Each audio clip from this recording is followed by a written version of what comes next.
안녕하세요. 아동 코칭 전문가 남서울대학교 아동복지학과 도미향 교수입니다. 좋은 아이는 부모와의 좋은 관계 속에 나옵니다. 저는 지난 30여 년간 아동복지를 공부하고 강의했는데요. 저는 어땠냐 하고 이렇게 물어보신다면 저도 부모로서 정말 쉽지는 않았습니다.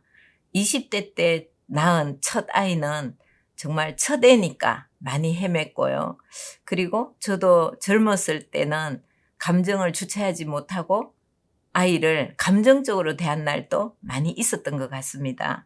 그래서 정말 후회하고 잘못되었던 대응 아니었나? 이런 생각도 해봅니다. 40대 중반에 제가 늦둥이를 낳았습니다. 그리고 그 아이가 지금 고등학교 1학년인데요. 이번에는 정말 잘할 것이라고 생각했습니다. 그런데 막상 아이가 사춘기가 되니까 역시 또 힘들더라고요. 그리고 아이가 여러 가지로 저에게 스트레스 표출하기도 하고 하니까 아이 눈치도 보게 되고 쉽지는 않았습니다. 하지만 이번에는 포기하지 않았습니다. 제가 이번에 알려드릴 방법을 써서 훨씬 좋은 관계를 맺고 있고 또 아이도 훨씬 안정된 성장을 했습니다. 물론 체력적으로는 20대 때보다 제가 훨씬 부족하지만 그래도 수월하게 잘 키운 것 같습니다. 그럼 어떻게 자기 주도적인 아이를 기를 수 있을까요? 첫째, 좋은 아이는 좋은 관계 속에서 나옵니다. 둘째, 좋은 관계는 좋은 소통 속에서 나옵니다. 셋째, 좋은 소통은 부모의 올바른 관점에서 나옵니다. 엄마 노릇 34년 차, 아동복지 전문 코치로 20년 차, 저 역시 늘 어려웠던 아이와의 관계, 소통을 도와줬던 전문 코칭법에 대해서 알려드리고자 합니다. 아이와의 소통, 관계가 개선되고 아이가 주도적인 아이가 되도록 큰 도움이 되실 겁니다. 그럼 코칭에 대해서 조금 말씀드려보겠습니다. 이 코칭이라는 것은 한마디로 아이가 스스로 목표를 정하고 성취하도록 지지하는 방법론입니다. 다시 말해서 부모가 자기가 목표로 하는 것으로 아이를 끌고 가는 것이 아니고 아이가 정말 원하는 목표를 스스로 수립하고 그것을 향해 나아가도록 부모는 옆에서 격려하고 응원하는 그런 방법입니다. 두 가지가 중요합니다. 첫째는 관점 바꾸기입니다. 우리가 보통 아이를 바라볼 때 아이에 대해서 미래를 염려하게 되고 아이가 제대로 할지 걱정도 많이 하게 되고 그렇죠. 그런데 부모가 아이의 미래를 의심하지 말아야 합니다. 아이들의 잠재성과 발현 시기는 각각 다릅니다. 우리가 너무나 잘 아는 국민 MC 유재석 씨는 동기들과는 다르게 10년간의 무명 시절을 겪었습니다. 이처럼 계속해서 포기하지 않고 끊임없이 노력하면 더 나은 성과로 변화될 수도 있습니다. 그것은 아이들에게도 마찬가지인데요. 부모가 우리 애가 조금 보니까 가능성이 없는 것 같아. 얘는 안 될 것 같아. 이렇게 포기해버린다면 정말 그 아이는 더욱 성장하기가 어려울 수 있습니다. 그래서 부모는 아이를 믿어야 된다는 거죠. 그래서 부모가 믿는 한 아이는 자신의 꿈과 미래를 결코 포기하지 않게 될 것입니다. 예를 들어서 저도 고등학교 때는 사실 별로 공부를 잘하는 학생은 아니었습니다. 이제 능력을 발휘한 것은 대학교 때부터인데요. 저를 믿어준 엄마의 영향이 참 컸습니다. 저에게 늘 아이고 열심히 하는데도 잘 안 되네. 그래도 열심히 해보면 잘 될 거야 하고 저를 믿어주고 기다려 주셨습니다. 그리고 저희 딸도 초등학교 때까지는 공부를 그렇게 열심히 하지 않았습니다. 그리고 중학교 때부터 공부를 하기 시작했는데요. 그때 저희 딸이 저에게 이런 질문을 했습니다. 엄마, 나는 언제 공부를 잘하게 될까? 이렇게 질문을 했는데 제가 그건 네가 결정하는 거고 네가 정말 공부를 해야 되겠다고 느끼면 그때 하게 될 거야 라고 했더니 저희 아이가 중학교 때 엄마 이제 내가 때가 온 것 같아. 근데 나 왜 초등학교 때까지 많이 놀렸지?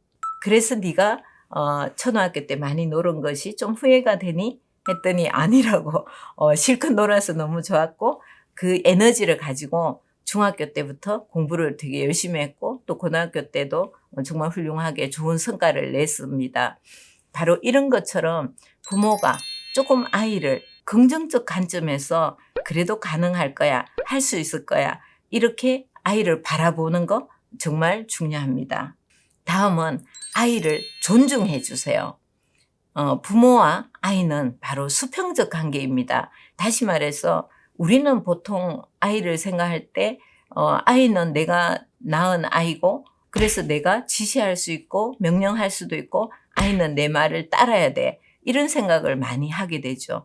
그렇지만 실제로 우리가 아이를 정말 성장시키고 키우게 하려면 아이를 수평적 관계에서 대등한 관계에서 아이를 좀 바라보시는 것이 필요합니다. 그래야 아이를 존중하게 되는 거죠. 아이의 조금 설익은 생각이라든지 행동도 바로 존중해 줄 수 있게 되는 상태가 됩니다. 그리고 지시가 아니라 소통을 해 주세요. 일방향 의사소통이 아니라 양방향 소통을 통해서 목표를 만들어 가야 됩니다. 우리가 흔히 이야기할 때 보통 부모님들은 숙제해, 공부해, 뭐 할 일 다 했니? 이렇게 이야기를 일방적으로 내뱉죠. 그러면 아이는 그 얘기를 듣고 따라야 되는 그런 구조로 가고 있죠. 그게 아니라 양방향으로 소통하는 거.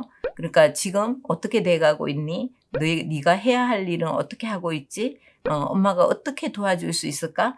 이렇게 해서 아이와 소통할 때 양방향으로 소통하는 것이 정말 중요하다라는 것입니다.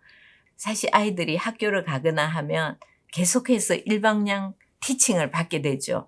그런데 부모까지 일방향으로 티칭하면 아이는 지치게 되고 아유 또 나를 가르치고 훈계하고 내 마음을 알아주는 사람은 없고 이제 이런 생각도 하게 되죠. 그래서 부모는 일방향 티칭이 아닌 양방향 커뮤니케이션을 하는 존재가 되어야 합니다. 두 번째입니다. 코칭에서 중요한 것은 대화 나누기입니다. 먼저 아이에게 처방하지 말고 진단을 해주세요. 다시 말해서 우리는 보통 어떤 이야기를 할 때 아이가 나 오늘 학교에서 친구랑 다퉜어. 그럼 야 친구랑 다투면 어떡하니? 사이좋게 지내야지. 왜 그래 됐어? 막 이렇게 이제 표현을 하죠. 그것은 진단을 하지 않고 바로 처방으로 넘어가는 겁니다. 근데 코칭에서 정말 중요하게 다루는 것은 구체적으로 이야기를 듣고 어떤 것이 있는지 그 맥락을 이해하고 나서 그리고 나서 아이와 소통하는 겁니다.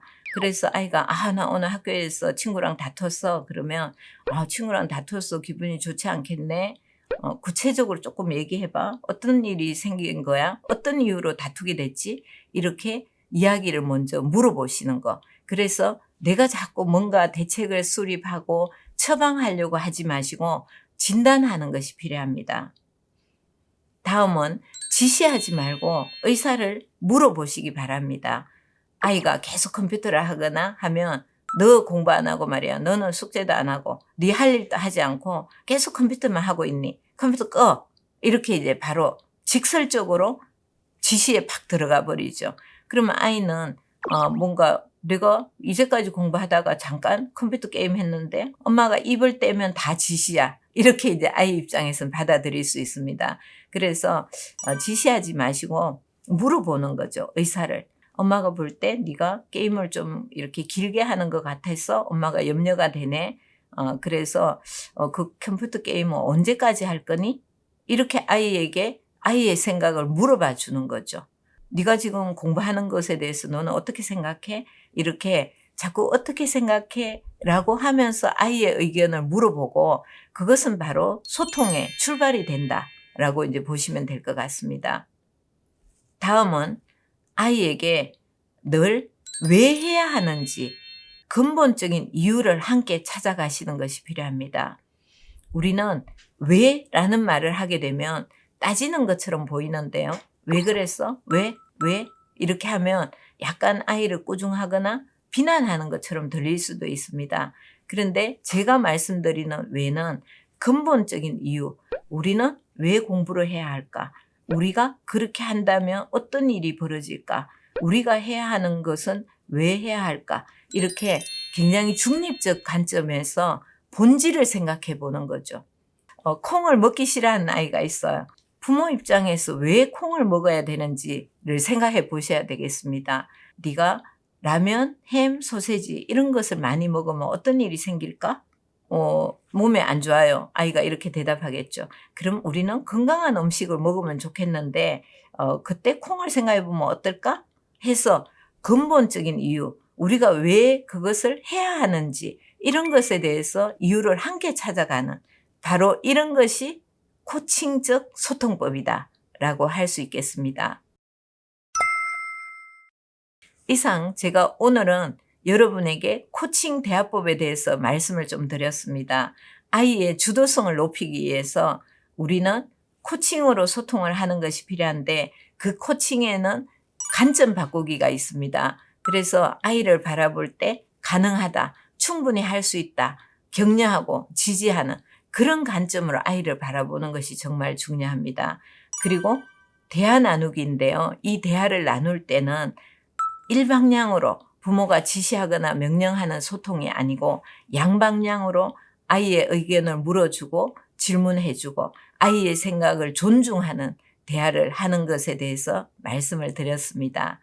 여러분이 아이와 소통할 때 티칭하지 말고 코칭을 한번 해보시기 바랍니다. 아이에게 통제자, 상급자가 되지 마시고 그보다 먼저 아이의 격려자, 지지자, 자존감을 세워주는 사람이 되시기 바랍니다. 코칭 소통법으로 우리 아이가 더욱더 주도성이 높은 그리고 스스로 하는 아이, 목표를 가진 아이로 성장하도록 한번 코칭 대화법 적용해 보시기 바랍니다. 감사합니다.